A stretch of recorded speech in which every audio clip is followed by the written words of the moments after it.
Have you ever known someone that was going through a really hard time? For me, that was a friend from church. She was a foster mom of 7 children.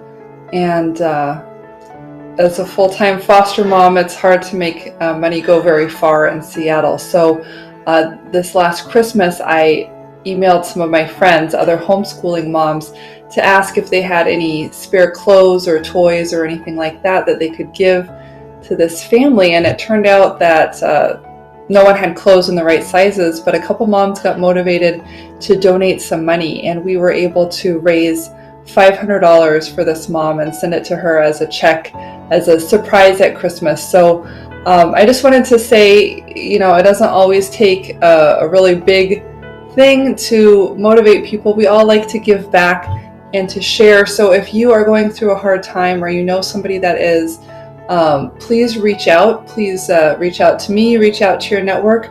Let us know what you need and what we can help, because people really like to help others. And the world is a wonderful place, especially here in Seattle. So don't let another day go by feeling stuck. Reach out and get some help. I'm here to help too.